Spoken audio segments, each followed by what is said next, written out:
A Radio Free Asia reporter interviewed Chinese athletes during the Paris Olympics. The reporter asked a group of female athletes passing by, "Are you from the Chinese team? The gymnastics team? Will you accept an interview?" A girl in a red outfit hesitated for a moment and said, "We only accept interviews from CCTV." "Why can't other media interview you? What did they tell you?" The girl replied the team would not agree and then hurried away. The reporter found two other girls in red outfits and tried to ask more questions. One of them said sorry and refused the interview. Later, the reporter interviewed a girl in a white outfit. She said, "We need to be notified by the team first and then we can accept interviews." In the footage, members of the Chinese delegation are seen rushing around, looking terrified when faced with microphones. They all know that breaking the rules of the Chinese Communist Party would not only end their sports careers, but also have unknown consequences if they say something wrong. On the evening of July 24th, under the Arc de Triomphe, 6 kilometers from the Olympic Village, the reporter met a group of Chinese athletes. One athlete told the reporter that the Chinese delegation had banned athletes from going out. A netizen commented, "Do people still think this is a normal country?" It's not just these Chinese delegates who are afraid to accept interviews. Even deputies of the National People's Congress, NPC, don't dare to speak in front of the microphones belonging to foreign media. In March this year, the second session of the 14th National People's Congress was held in Beijing, gathering elites from all over China. Since it was also the year of the U.S. presidential election, a BBC reporter in China wanted to understand who Chinese people preferred, Trump or Biden. At that time, Biden had not yet announced his withdrawal. The reporter wanted to know the opinions of China's elites on these two candidates. The results of the interview were as follows. From a short video later released by the BBC, it can be seen that the NPC deputies either looked nervous and avoided the interview or gave vague answers such as, "This is America's internal affairs. As long as it develops in a good direction, it's all good." Or they said, "Sorry, I don't understand America. Let's talk another time." One even said, "Our Ministry of Foreign Affairs will provide a unified answer." Many simply ignored the foreign reporters and walked away with expressionless faces. In the end, the BBC reporter said helplessly that it seemed the NPC deputies did not want to risk saying anything inappropriate about U.S. politics. A netizen commented, "It's not surprising. Having no opinion is the only job requirement for an NPC deputy. Their only job is to raise their hands in approval." Another netizen said, "The deputies clap in the CPPCC and the NPC raises their hands. They're afraid to answer because they fear a heart attack. Who dares to answer properly? If they say something wrong, they could disappear the next day. Of course they'll just dodge the question." Some netizens pointed out that the content of the answers doesn't really matter. What's important is their attitude towards answering. Many are simply afraid to speak. This situation is reminiscent of the time when people in Hong Kong were interviewed about the legislation, Article 23. Hong Kongers used to speak freely, but now they dodge and avoid such questions. It has indeed become like China. So, what are the consequences for Chinese people if they accept interviews from foreign media? On May 3, 2023, Beijing citizen Ms. Quan Shixing was criminally detained and held at the Haidian District Detention Center for accepting an interview with Voice of America. Her case has been stalled in court for over a year, with all her legal rights stripped away. According to the Mingsheng Guansha X account, in July 2024, Quan Shixing went on a hunger strike, demanding the right to appoint her own defense lawyer and to meet with the prosecutor at the detention center. On July 12th, she was forcibly fed by the police. According to a report by Radio Free Asia, on August 23, 2021, Zhang Hai, a family member of a COVID-19 victim, was intercepted by community staff and placed under house arrest while going out to be interviewed by an American TV station. The foreign media reporter was driven away. Another case involved Gu Guoping, a retired teacher from Shanghai, who was summoned by the local police station and forced to give a statement about the content of his interview with foreign media.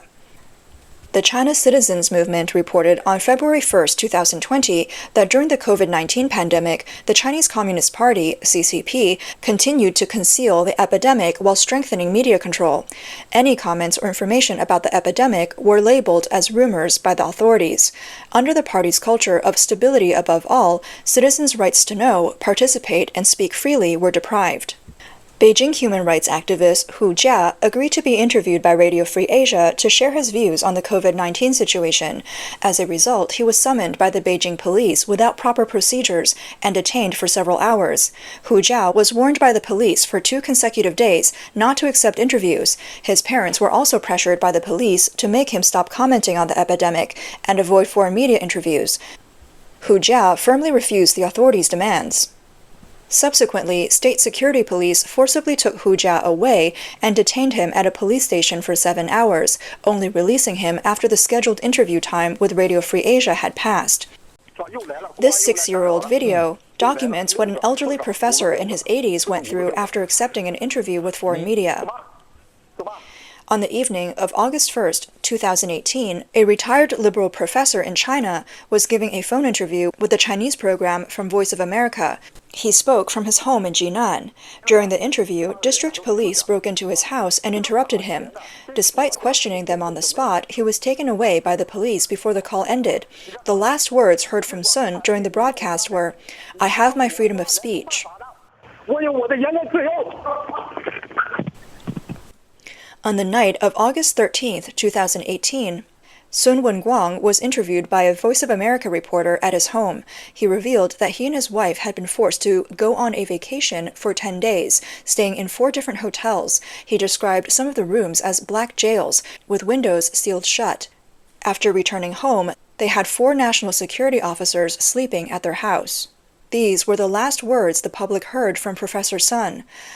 On August 15, 2018, he was taken away by Jinan national security officers and disappeared. It wasn't until 2022 that news emerged that Professor Sun had died in custody in 2021. His family had not seen him since he was taken away. In China, not only are ordinary people restricted in their freedom of speech, but officials at all levels also follow the party's directives without having their own opinions or thoughts. The rigid system of the CCP and decades of suppressing thoughts and speech ensure that these officials lack innovative thinking and surprising viewpoints. CCP officials are often called script writers by the public and external observers. In any setting, large or small, they read from prepared scripts. Without these scripts, they are unable or unwilling to speak, especially in public or diplomatic settings. This phenomenon is true from the highest leaders down to grassroots officials. On June 7, 2019, at the Russia-China St. Petersburg International Economic Forum, a Russian journalist asked Xi Jinping about China's response to the U.S.-China trade conflict. Xi Jinping flipped through his stack of materials and said, "Let me see if I have this in my notebook." When the translator conveyed this, the audience burst into laughter. A netizen remarked that this is why our chairman Xi never accepts interviews. In September 2021, the Financial Times reported that in discussions about U.S.-China relations and responses to global issues, American officials felt that Chinese officials were not interested in serious, substantive dialogue. They just read from scripts, behaving like script-reading machines, designed purely for internal propaganda. An anonymous senior U.S. official said that Chinese officials read talking points designed for propaganda purposes. They basically just read scripts, with no flexibility, performing for their superiors. This extends to the media as well. Whenever major events happen domestically or internationally, local news outlets must wait for official reports from state media before they can publish anything. If Chinese officials are script readers, then Chinese media are copying machines. Some say that Chinese media have been replaced by official reports and authoritative releases. The 3 years of the pandemic were also 3 years of intensified information control by the CCP. The authorities successfully turned public health into a form of social control. The government's authoritative release system has essentially become a tool for social control. Urban media, which once focused on reporting news, have been nearly wiped out from the public discourse. Whenever a major event occurs, local governments only need to distribute pre-drafted press releases from the propaganda department to reporters. Whether reporters attend the press conference or not is irrelevant because the situation is entirely controlled. There's no need to worry about domestic reporters causing any disruption. The main concern is dealing with pesky foreign media. Firstly, the aim is to make Chinese people afraid to accept interviews from foreign media. Various methods are used to restrict foreign journalists' news-gathering activities in China. In 2023, the CCP made amendments to the anti-espionage law. Under the revised law, national security and public security personnel can freely search journalists or anyone else. People are afraid to accept interviews because the risks are enormous. Just a few words to foreign media could turn them into criminal suspects accused of leaking state secrets, leading to dire consequences. This is the fundamental reason why Chinese people are terrified of foreign media cameras. Foreign journalists also face significant risks. A single interview could result in being accused of espionage for stealing Chinese state intelligence. Therefore, both reporters and interviewees live in fear. The CCP government has become increasingly brazen in dealing with foreign journalists. In late February 2024, Sjoerd den Das, a journalist from the Dutch National Broadcasting Corporation stationed in China, was in Chengdu, Sichuan. He was interviewing protesters dissatisfied with the collapse of the bank Sichuan Trust. After just a few words with the protesters, den Das was obstructed by security personnel in plainclothes and uniforms. They blocked the camera with their hands and directly pushed den Das to the ground. When den Das got up and tried to continue reporting, a police vehicle arrived, taking him and his cameraman away and confiscating their equipment. After being detained at the police station for 2 hours, den Das and the cameraman were allowed to return to the protest site, but the protesters had already disappeared, and Sichuan Trust employees refused to be interviewed. On April 8th, the Foreign Correspondents Club of China released a report stating that most foreign journalists in China believe the CCP government probably or definitely has invaded their WeChat accounts and phones, with 81% believing WeChat was compromised, 72% believing their phones were compromised, and 55% suspecting that eavesdropping devices were placed in their homes or offices. The report showed that 99% of foreign journalists believe the reporting conditions in China rarely or never meet international standards. About 81% have experienced interference, harassment, and violence, and 54% have been obstructed by CCP police or officials at least once. Voice of America reported on April 11th, one of the main difficulties for foreign media in China is obtaining visas. About 1/3 of respondents said their China offices remain understaffed due to difficulties in renewing or successfully applying for new visas. Chinese authorities mostly issue short-term visas. The Foreign Correspondents Club of China found that in 2023, only one American media outlet received accreditation from the Chinese side. Canadian media have not had resident journalists in China for 4 years. Reporters Without Borders, a media watchdog organization, stated that China is conducting a global campaign to suppress journalism and the right to know. In today's China, after major events, there is rarely any media coverage beyond official notifications or messages from local propaganda departments. Other media follow these notifications with brief reports, rarely conducting independent investigations into the causes of accidents or the conditions of the victims. In recent years, the CCP's local authorities have increasingly tightened control over the media.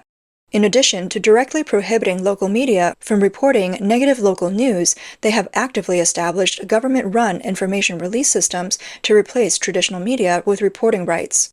In the past, the government faced criticism for covering up the truth in the wake of sudden events. Nowadays, the government appears to be more transparent by proactively disclosing information through official accounts. However, these disclosures are often filled with vague official language. If media outlets try to verify details, the government will insist that the media adhere to the official statements and will cut off channels for the public to spread information. They also harass and restrict foreign journalists, ensuring that the truth never reaches the outside world. If journalists or media outlets publish information that deviates from the official narrative or reports on matters that government wants to keep hidden, the consequences can be severe.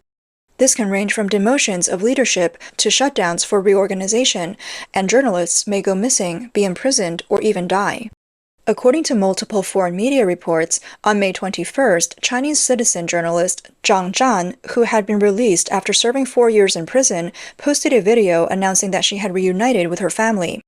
Zhang Zhan, from Shanxi Province, holds a master's degree in finance from Southwestern University of Finance and Economics.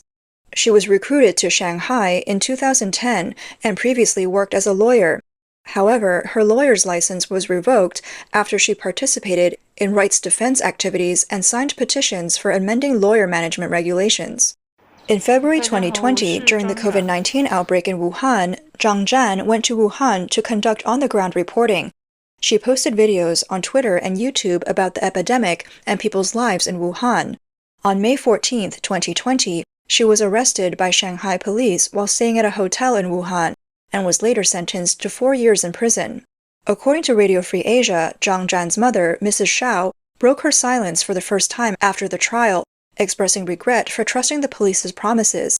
She said that for more than 7 months, she declined foreign media interviews to cooperate with national security, but the court still sentenced her daughter harshly. She said, "They want to put Zhang Zhan to death. I didn't cooperate with the lawyers. I cooperated with the police. I feel deceived." Zhang Zhan's trial was held without allowing interviews or public attendance, and the roads around the court were blocked. However, before the trial, many supporters gathered outside the court, and the police deployed a large number of plainclothes officers to drive away journalists and supporters. Citizen He Jiawei from Zhuzhou, Hunan, was arrested and sent back to his hometown. Gansu Democrat Li Dawei tweeted that he and his friends, including 2 foreign journalists, were forcibly taken to the police station. They were released safely after the trial. Li Dawei expressed deep anger at the authorities' illegal and brutal restrictions on personal freedom. The international community has repeatedly called for Zhang Zhan's release, but she endured 4 years of imprisonment. Although Zhang Zhan is out of prison now, it is reported that she has not regained full freedom, likely due to tight surveillance by the authorities. The CCP's control over the public has reached an almost pathological level. On July 15th, the China Fangcheng Publishing House, directly under the CCP's Central Commission for Discipline Inspection and the National Supervisory Commission, published an article on its official WeChat account titled "Identifying and Dealing with Behaviors That Spread Negative Energy and Wrong Views." The article mentioned a university professor, a CCP member, who spread lying flat, rotting, and so-called historical nihilism. He spoke about these ideas to students and was found out during an inspection. The article stated that Professor Su from the law school of a certain university was a legal expert whose remarks had been reported by students and repeatedly questioned by the Academic Affairs Office. Despite this, he continued his behavior, violating political discipline. The article also listed examples of university officials spreading negative energy and wrong views, specifically mentioning the promotion of freedom and democracy. The famous American saying, "Give me liberty or give me death," calls for expanding direct elections and advocacy for freedom of residence, household registration mobility, and freedom of speech. Netizens lamented, "Is lying flat a crime now? Another person punished for speaking out. Ignoring your conscience has become positive energy, and telling the truth is negative energy."